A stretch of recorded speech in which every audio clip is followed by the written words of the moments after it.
Fallout New Vegas, described by many as the greatest Fallout there is, and a lot of people will say yes, and a lot of people will say no. And to me, it's a work of art. This game, I've pumped probably from the PC and the 360 about 500 hours because I used to play this on a 360 non-stop, completed everything, every story, every outcome, and pretty much all the quests because it was that goddamn good. But there's a review. I'm going to mostly focus on the base game itself because I'm yet to do the DLCs, which I will be doing videos for that soon. But I'll probably go over them very, very roughly, just to have a brief. I know the plots basically roughly, so kind of that.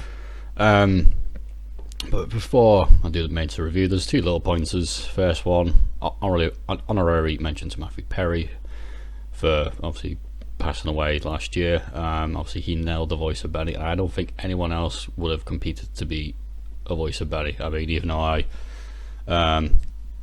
in this New Vegas series, I was just evil. I committed war crimes against him. But hey ho. Yeah, and obviously Obsidian, when they got tasked to do the obviously Fallout New Vegas, they had a very tight time frame, along with the fact that Todd Howard, the almighty saving grace Todd Howard, basically fucked them over because they got an 84 score out of 85, and if they had an 85 score they would have got royalties, but because they got 84, Bethesda take all the royalties for themselves, and obviously that's a big kick in the head. But right, anyway, so let's have into the story. I said, like in Fallout 3, you can be basically good as gold, be a saint, or you can be an evil bastard like I was in this New Vegas playthrough, which is a weird one for me because I've never been evil properly in the game. I always feel bad for taking people out I don't want to take out, but as you see, the whole series I did for the Fallout, from start to finish, I did atrocious things to a lot of people. And a lot of it because I just couldn't really be asked doing the side quest stories, because again, I know what you gotta do, and like a lot of the shit you have to fuck around, I just go, nah, you're okay with that. As well, before I put in a link into the first video I did, EP1, where I basically break the economy with nearly 1 million caps worth of stuff. Now, I didn't know this. I don't think no one's really stumbled across it, but there's a glitch that Smith and Brid did many years ago where he got to level 50 in the tutorial. But little did you know, there's one of the bodies, I don't know if because I took him out or whatever reason, but one of the bandit bodies, every time you do the little glitch, what it duplicates, he gets a shitload of leather and a shitload of ammo and a shitload of there's something else he gets, which took me a while to figure out. Actually, initially find out what the heck's going on, because there's a couple of them had it, and I had multiple issues with glitches where the ammo would disappear and all that jazz. Now, the best way for me to do that was basically to get a box and load the box full of all the leather armor, which I think was like 10,000 or 13,000 or 15,000 leather armors into this crate. And this crate involves me from walking from Good Springs all the way to Gun Runners, and I made a lot of friends on the way, which includes obviously Deathclaw Valley, which was hilarious and terrifying, the fact because I'm on the very hard difficulty as well, so that made stuff a little bit more fun. But I think it took me about 4 hours to keep selling to the gun runners all like bits of leather, because it was a pain in the ass trying to sort the leather armor out to bolt down, because if you take too much out, if you took it all out and then put it back away somewhere, it will vanish, it'll disappear. I learned that very early on, so I had like 10,000 armor. I can only sell like 20 and I go basically, which was an absolute shit thing to do. I mean, I said to about 3 hours to pretty much buy all the weapons and so much ammunition. It did last me until, well, a lot of it still lasted me now, to be fair. I bought like obviously some new weapons to repair and that stuff, but I think I'm down to 20,000 caps. I think that is it. So yeah, moving on from that, again, check it out, it's hilarious and it's terrifying what the hell, how and what the fuck base I did. That's what made the game so easy for me, because even though it wasn't hard, very hard, I had all the weapons and ammo, and obviously that was max level, and it was hilarious just to fuck about. But yeah, moving on. Like I said, the game, you have the thing with Vegas is there's multiple endings. Well, we can join like factions, like you can join Mr. House, you can join NCR, join Legion, or Yes Man. Now, again, another thing I discovered is the game has a failsafe, and you cannot kill Yes Man, which scared the shit out of me when I got to the bit where I took everyone out, and then I was like, oh, I need to go see Yes Man, and he will constantly respawn. I think it's episode 2 or 3 or whatever, but that's that day after I bullied Benny to shit multiple times, because he managed to get to his, even though I took him out in the casino, he managed to go speak, I managed to speak to him, and he went to his little hideout, basically, his penthouse, which was hilarious.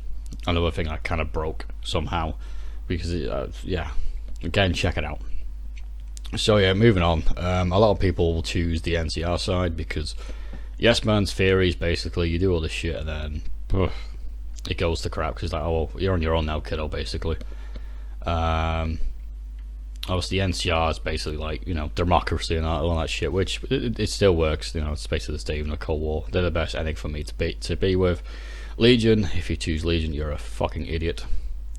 I might have upset some people saying that, but yeah, they're barbaric ways. But I, like with the Roman Empire, Caesar's Legion, here goes, everything goes to shit. And yeah, that was a bit. Yeah, he got bullied to heck. So yeah, moving on to that, obviously you got Kaiser Legion. So basically, with the game, you've got to basically confront Benny, take him out, and then with the war, with obviously the strip, you need to choose sides and choose get factions, get leaders, such as obviously you've got, what have you got?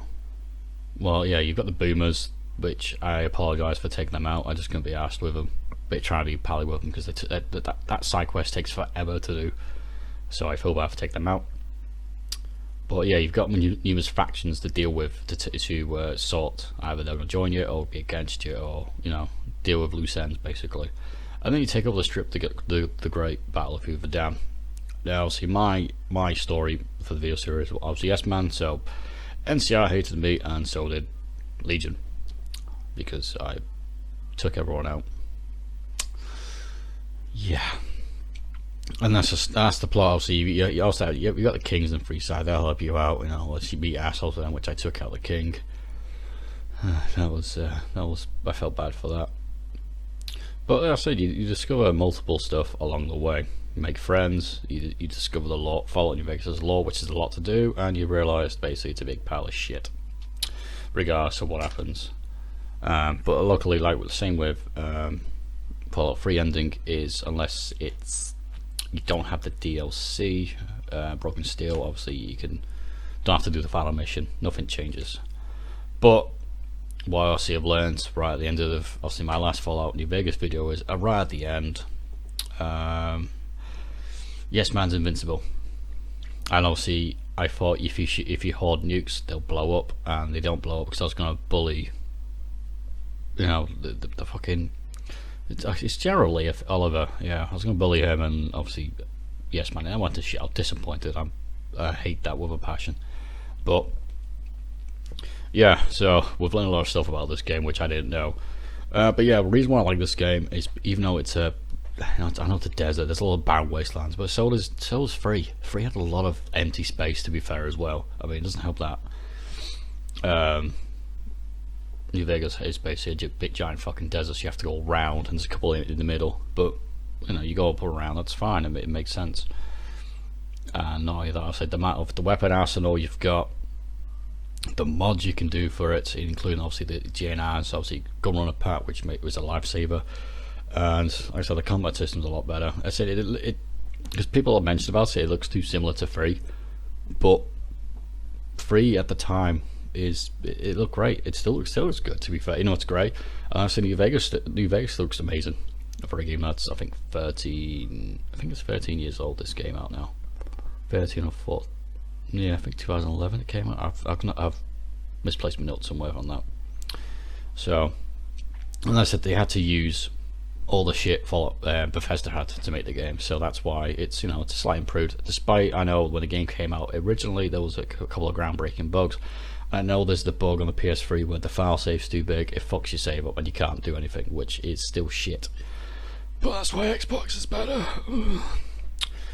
Yeah, I'm an Xbox fanboy. But it is what it is. But I'm playing on PC, so it's yeah, I'm such a sassy bitch. But yeah, so there's a few issues with the game, with the game, nothing major that I can tell. Apart from it crashing a couple times, everything was quite smooth. And obviously the death claws terrify.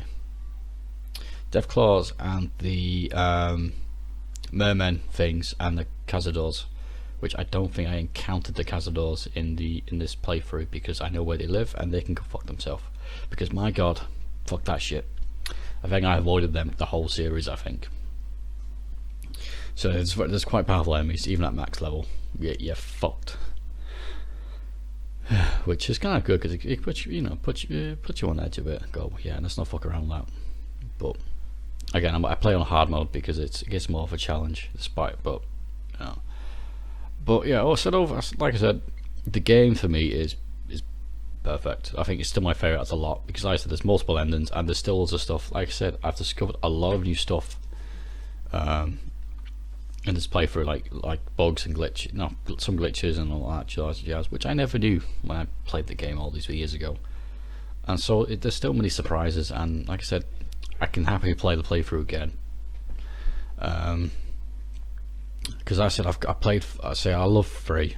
I do adore 3, but I know I've played that to death as well. But there's only so much you can do in that game, where you're slightly more open in New Vegas. I mean, everything's still limited, but I still jumped in. Obviously 4. I do like 4, but I've done the story, I've done a lot of the quests, but I jump back into it again, but I just can't be bothered, to be honest with you. And like I said, now I've got all this DLC for New Vegas. I mean, 3 had 4 DLCs, which I probably might start doing Fallout 3 or Fallout 4. I'm going to do a poll on that, to be fair, but I think I've done it once. I've done the DLCs for New Vegas because, like I said, I've got 4 DLCs to do, and the Sierra Madre won the votes, and I hate the lawyers for that because I hate that fucking DLC with an absolute passion. I'm gonna, yeah. But yeah, quickly through the DLCs. Again, this is why I love 4. I mean, I know. New Vegas. I mean, 4.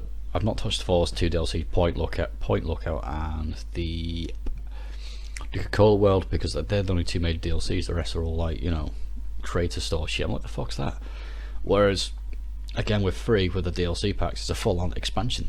I'm not talking about for 76. I've not touched it. I refuse to touch it, but I might do in the future because it's improved a bit. To be fair, it has changed a lot of stuff, but I can't really be asked to pay a monthly subscription to it. That's what throws through me and creative people off this live subscription for it. I mean, I wouldn't mind if it's online service, but you pay, but you pay for the game and then you got to pay online service to play. I'm like, that's a load of shit. That really is. Whereas, like I said, Rio, New Vegas, 4. I don't know. I do slag Sierra Madre Hotel because I hate it. It's a pain in the ass to play, but it's a good DLC because it keeps you on your edge. It really fucks your head, and see the whole thing. Oh, you've got to let go of like material possessions, and here's me robbing all the gold and locking. Well, I won't really do it this playthrough when I do it, but lock them in. And I'll see. My favorite is the I forgot the name. It's where the big brain world where the robots they take the piss out of humans. That's my favourite DLC of the lot. I said they've all got their own stories. So Lawson Road you carry on from. I think it's the aftermath of damn is it? I can't remember what it is, but obviously you got that guy at the end giving you a big essay like, "Don't be a dick," and you just be a dick anyway. Now what's the other DLC? Oh yeah, the Grand Canyon one, which is kind of annoying, but yeah, the fireman survives and gives you big essay speeches. Like, yeah, this is alright, but you know, I said they've got their own little perks and bits and bobs. I said I can't go over majorly because I can't remember the plots properly, but I know they are good DLCs to get, which is why I like New Vegas, because again they run really well still. I've not many crashes on, so I'm on Windows 10. Nothing really crashes unless I really fuck shit up. But like I said, there's so much to do in this game. There's so much shit. I mean, there's loads of little side quests, loads of little hidden stuff, and obviously a lot of lore regarding the Fallout, regarding obviously the whole Fallout origin story. That's so many dudes link up. I mean, like I said, the vaults are terrifying as well. I think my favourite vault in 3 is the Gary vault. My favourite vault, even though it's sad as fuck, is that vault where the I think it's near the that solar farm. I think it's near there, and obviously it's basically they sacrifice in the vault. You find out they sacrifice everyone every time, every year or some shit, and it's like I love it, but I hate it because I hate exploring. I have to go through everything to get to it. But again, that's one that's stuck with me since like 13 years. 14, yeah. Cause I started playing 2011 on the Xbox. I think it was 2010. I can't remember. Basically, as soon as it came out. But I said that when I first played that, I was horrified because it makes you think, what the actual? And honestly, you don't need to the whole time. They're like, you don't need to do it. And I was like, oh my god, because Vault-Tec are evil bastards. Unfortunately. But yeah, I can't really find a fault. I said that there is so much like mini side. Like I said, with the side quest, it depends on your characteristics. Like if you're good or evil, the affects what paths you take down, and affects what quests you can do. Because if you're good, so a lot of quests like the power gangs, all that stuff, you can't do, or if you piss off leaving, you can't do because obviously you're NCR and all that stuff. So a lot of you each playthrough you do, depends what quest you want to do. You can't basically go the same path you did as last time because it'll fuck shit up, and that's what I like about it. So there's no linear straight line. There's so many on the way to the 4 major outcomes. Is it 4? Yeah, 4 outcomes. But then just imagine the little tech tree of like all these linear paths that you go through, because like I said, you fuck shit up as you carry on for the story or fail whatever. It will change like who you can be side with, and that's what I like about it, you know. And I don't think 4 had that. Well, yeah, saying I did take out the Brotherhood once because it pissed me off. Melda Max, he was a prick. But aside from that, I said I don't think there's anything of a major in their story that'll change a lot of shit. Or like, again, New Vegas, that might affect you. Like the quest will affect you in a way that what you can and can't do. New Vegas does it perfectly, and like I said, this is why I say it's probably the greatest New Vegas has a lot. But bear in mind, I've not touched 1, I've not touched 2, and the other one because I can't be asked. I mean, I want to, but I don't have the brain cells to try and focus on that kind of shit because it's too complex for me. So I'll leave it at that. So again, like I said, I'm carrying on with the Fallout New Vegas stuff, with the DLCs, which you'll look forward to doing that. And I think that's vaguely it. Like I said, I can't really fault the game. I said there's a lot of shit to do. There's a lot of variety of weapons and ammo. The dialogue and also your perks you can get are like they are, again, they're life changing for later on in the game. Obviously, mine's the terrifying presence, and obviously the sausage. Grab blood sausage from people, which is hilarious. But yeah, like I said, these reviews are just my opinion. I like to explore. Obviously, if there's a lot to talk about, I like to explore about the history, but it's bits and bobs and basically what I like and don't like about the game. So I say it's just an opinion. You don't have to agree to it, or you can if you want, but it's just an opinion at the end of the day. So yeah, until next time, don't whip out big iron. No big iron.